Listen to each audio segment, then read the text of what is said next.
Hello friends, welcome to our channel more about pets. இன்றைக்கி நம்ம பார்க்க போகிற டாபிக் என்னென்னா, டைட்டில்லையே பார்த்துட்டு வந்திருப்பீங்க. நம்ம பேர்ட்ஸ் கேஜை எப்படி அவுட்டோரில் வச்சு பக்காவாக பராமரித்து ஹெல்த்தியான சிக்ஸ் எடுக்கிறது. நம்ம பேர்ட்ஸ் கேஜை அவுட்டோரில் வைக்கிறதுனால பேர்ட்ஸ்க்கு ஏதாவது ப்ராப்ளம் வருமா? அவுட்டோரில் வைக்கிறதுனால பேர்ட்ஸ்க்கு டிசீஸ் ஏதாச்சும் வருமா? அப்புறம் இந்த ப்ரெடேட்டாஸ், அதாவது பூனை, நாய், எலி, பலி, இதெல்லாம் பேர்ட்ஸ் கேஜ் பக்கத்தில் வரவிடாமல் எப்படி நம்ம பேர்ட்ஸ் கேஜை அவுட்டோரில் வச்சு காப்பாற்றுறது? அப்புறம் அவுட்டோரில் வைக்கும் போது பேர்ட்ஸ் கேஜை எங்கே வச்சா கரெக்டாக இருக்கும்? அப்புறம் நம்ம பேர்ட்ஸ் கேஜை வெளியே வைக்கிறதுனால இந்த வின்டர் அண்ட் ரெய்னி சீசனில் ஏதாவது ப்ராப்ளம் வருமா? நம்மளை விடுங்க, பேர்ட்ஸ்க்கு இன்டோரில் இருக்கிறது பிடிக்குமா இல்லை அவுட்டோரில் இருக்கிறது பிடிக்குமா? எந்த இடத்துல வச்சா பேர்ட்ஸ் நல்லா ஹெல்த்தியாக பக்காவாக ப்ரீட் பண்ணும்? டேம் பண்ண பேர்ட்ஸை நம்ம வெளியே வைக்கலாமா?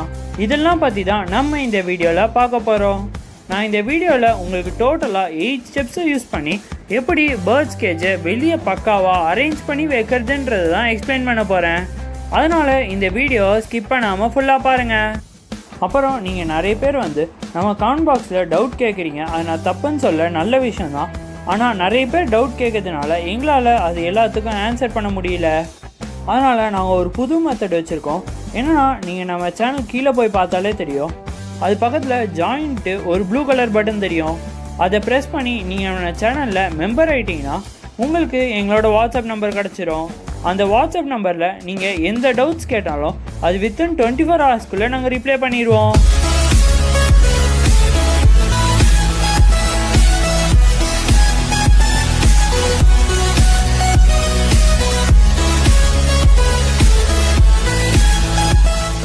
டாபிக்குள்ளே போகிறதுக்கு முன்னாடி நம்ம சேனலை பார்த்துட்டு இருக்க யாரெல்லாம் இன்னும் நம்ம சேனலை சப்ஸ்கிரைப் பண்ணலையோ இல்லை பெல் ஐக்கானை ப்ரெஸ் பண்ணாதவங்க கீழே போய் ரெட் கலர் சப்ஸ்கிரைப் பட்டனை ப்ரெஸ் பண்ணி பக்கத்தில் ஒரு பெல் ஐக்கான் இருக்கும், அதை கிளிக் கொடுத்து ஆல்ன்ற ஆப்ஷனை செலக்ட் பண்ணிக்கோங்க. யாரெல்லாம் ஆல்ன்ற ஆப்ஷனை செலக்ட் பண்ணலையோ அவங்க போடுற கமெண்ட்ஸ்லாம் எங்களால் ரீட் பண்ண முடியாது.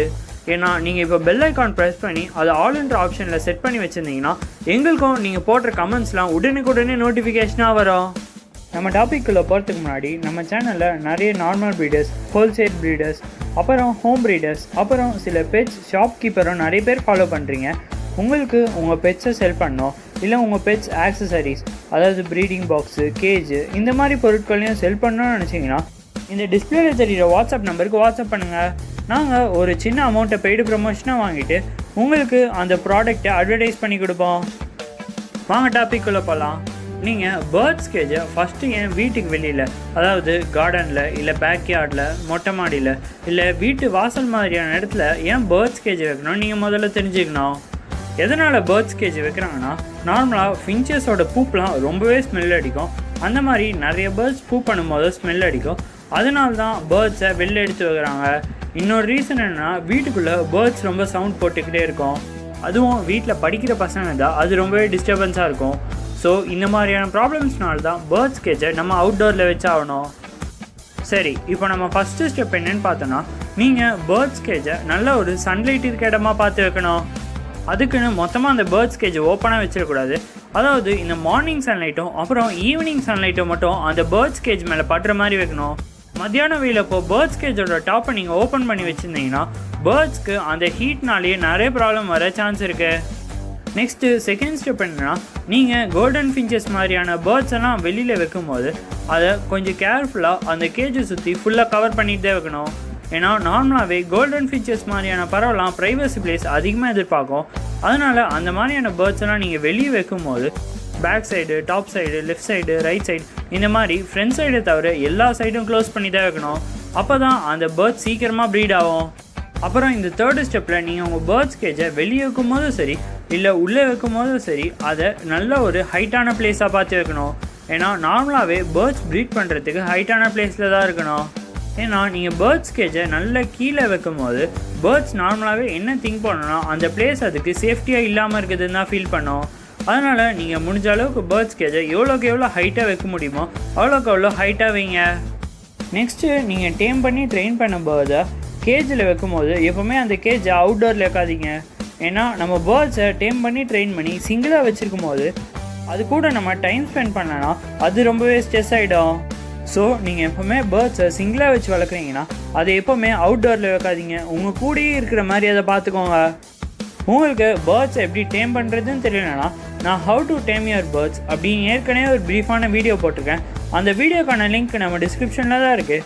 அப்படி நீங்கள் பேர்ட்ஸை வாங்கி டேம் பண்ணி ட்ரெயின் பண்ணணும்னு நினச்சிங்கன்னா நீங்கள் அந்த வீடியோ பார்க்க வேண்டியது ரொம்ப முக்கியம். நெக்ஸ்ட்டு 5th ஸ்டெப் என்னன்னா, நீங்கள் உங்கள் பேர்ட்ஸ் கேஜை அவுட்டோரில் வைக்கும்போது அந்த கேஜ் பக்கத்தில் ப்ரெடேட்டாஸ், அதாவது எலி, பல்லி, பூனை, நாய் இந்த மாதிரியான விலங்குகள் உங்கள் பேர்ட்ஸை டிஸ்டர்ப் பண்ணாமல் இருக்குமான்றதை நீங்கள் கன்ஃபார்ம் பண்ணிக்கணும். ஏன்னா இந்த ப்ரெடேட்டாஸ், அதாவது இந்த விலங்குலாம் பேர்ட்ஸ் பார்த்துச்சுனாலே ரொம்பவே பயந்துடும். அதுக்கப்புறம் அந்த பேர்ட்ஸ் அந்த இடத்துல ப்ரீட் பண்ணுறது டவுட்டு தான். ஸோ நீங்கள் உங்கள் பேர்ட்ஸ் கேஜை அவுட்டோரில், அதாவது வீட்டுக்கு வெளியில் வைக்க போகிறீங்கன்னா இந்த மாதிரி ப்ரெடேட்டாஸ் எதுவும் உங்கள் பேர்ட்ஸ் கேஜை தொல்லை பண்ணாதான்றதை நீங்கள் கன்ஃபார்ம் பண்ணிக்கோங்க. அப்படி உங்கள் பேர்ட்ஸ் கேஜை இந்த ப்ரெடேட்டாஸ்லாம் அட்டாக் பண்ணணுன்னு பயந்தீங்கன்னா நான் how to avoid predators from birds cage அப்படின்னு ஏற்கனவே ஒரு ப்ரீஃபான வீடியோ போட்டிருக்கேன். அந்த வீடியோக்கான லிங்க் நம்ம டிஸ்கிரிப்ஷன்லேயே ப்ரொவைட் பண்ணுறேன். அந்த வீடியோவை பார்க்காதவங்க உடனே போய் பார்த்துட்டு வாங்க. அப்புறம் நம்ம பேர்ட்ஸ் கேஜை வெளில இருக்கிறதுல என்ன ஒரு பெரிய டிஸ்அட்வான்டேஜஸ்ன்னு பார்த்தீங்கன்னா, இந்த கோல்ட் அண்ட் ரெய்னி சீசனில் பேர்ட்ஸ் அதுக்கு வர டிசீஸ்னால ரொம்பவே அஃபெக்ட் ஆகும். இதுதான் 6th ஸ்டெப். அதாவது நீங்கள் வின்டர் அண்ட் ரெய்னி சீசனில் உங்கள் பேர்ட்ஸ் கேஜை ஃபுல்லாக ஏதாவது துணி போட்டு க்ளோஸ் பண்ணி வைக்கணும். ஏன்னா பேர்ட்ஸ்க்கு அது குளிர் எடுக்கக்கூடாது. அப்புறம் அந்த டைமில் பேர்ட்ஸ்க்கு வாட்டர் ப்ரொவைட் பண்ணும்போதோ அதை ஓரளவுக்கு நல்லா கொதிக்க வச்சு வார்மான பாயில்டான வாட்டரை அவங்க பேர்ட்ஸுக்கு கொடுக்கணும். நெக்ஸ்ட்டு 7th ஸ்டெப் என்னென்னா, நீங்கள் உங்கள் பேர்ட்ஸ் கேஜை வெளியே வச்சுருக்கிறதுனால வின்டர் அண்ட் ரெய்னி சீசனில் டெம்பரேச்சர் ரொம்பவே குறைஞ்சிரும். அப்புறம் சம்மர் சீசனில் டெம்பரேச்சர் ரொம்பவே இன்க்ரீஸாக இருக்கும். இதெல்லாம் உங்கள் பேர்ட்ஸ் தாங்கணும்னு நினச்சிங்கன்னா நீங்கள் உங்கள் பேர்ட்ஸ்க்கு பக்கா நேச்சுரல் ஆன்டிபயோட்டிக்ஸ் கொடுத்து ரெடி பண்ணி வச்சுருக்கணும். நான் ஆன்டிபயோட்டிக்ஸ்ன்னு சொன்னோடனே நிறைய பேருக்கு என்ன தோணுன்னா ஆர்டிஃபிஷியல் ஆன்டிபயோட்டிக்ஸ் தான் ஞாபகம் வரும். ஆனால் உண்மையிலேயே நிறைய நேச்சுரல் ஆன்டிபயோட்டிக்ஸும் பேர்ட்ஸ்க்காக இருக்குது. அதெல்லாம் பற்றி நீங்கள் இன்னும் அதிகமாக தெரிஞ்சுக்கணும்னு நினச்சிங்கன்னா நான் best natural antibiotics for birds அப்படின்னு ஏற்கனவே ஒரு ப்ரீஃபான வீடியோ போட்டிருக்கேன். அந்த வீடியோக்கான லிங்க் நம்ம டிஸ்கிரிப்ஷனில் தான் இருக்குது. அந்த வீடியோவில் இந்த ஆன்டிபயோட்டிக்ஸை பற்றி ஃபுல்லாக எக்ஸ்பிளைன் பண்ணியிருப்பேன். எந்தெந்த ஆன்டிபயோட்டிக்ஸ் கொடுத்தா எந்தெந்த டிசீஸ் வராது, எந்தெந்த ஆன்டிபயோட்டிக்ஸை எந்தெந்த டைமில் கொடுக்கணும், இதெல்லாம் பற்றி ப்ரீஃபாக எக்ஸ்பிளைன் பண்ணியிருக்கேன். அதனால் அந்த வீடியோவை பார்க்காதவங்க உடனே போய் பார்த்துட்டு வாங்க. நெக்ஸ்ட்டு லாஸ்ட்டாக 8th ஸ்டெப் என்னென்னா, நீங்கள் உங்கள் பேர்ட்ஸை இன்டோரில் வச்சுருந்தாலும் சரி இல்லை அவுட்டோரில் வச்சுருந்தாலும் சரி அதை ப்ராப்பராக மெயின்டைன் பண்ணி அந்த கேஜை கரெக்டாக க்ளீன் பண்ணணும். பேர்ட்ஸ் ஒரு தடையும் ப்ரீடிங் முடிக்கும் போது அதோட பாட் இல்லை ப்ரீடிங் பாக்ஸ் எது வச்சுருக்கீங்களோ அதையும் ரொட்டீனாக ஒரு கிளச்லையும் க்ளீன் பண்ணணும். நம்ம பேர்ட்ஸ் கேஜை க்ளீன் பண்ணலன்னா கூட பேர்ட்ஸ்க்கு நிறைய ப்ராப்ளம்ஸ் வர சான்ஸ் இருக்குது. இந்த மைட்ஸ், ஸ்கேலி மைட்ஸ் இந்த மாதிரியான ப்ராப்ளம்லாம் மோஸ்ட்லி பேர்ட்ஸ் கேஜை நீங்கள் க்ளீன் பண்ணாததுனால தான் வரும். ஸோ உங்கள் பேர்ட்ஸ் கேஜை நீங்கள் ரொட்டீனாக க்ளீன் பண்ணி ஆகணும்.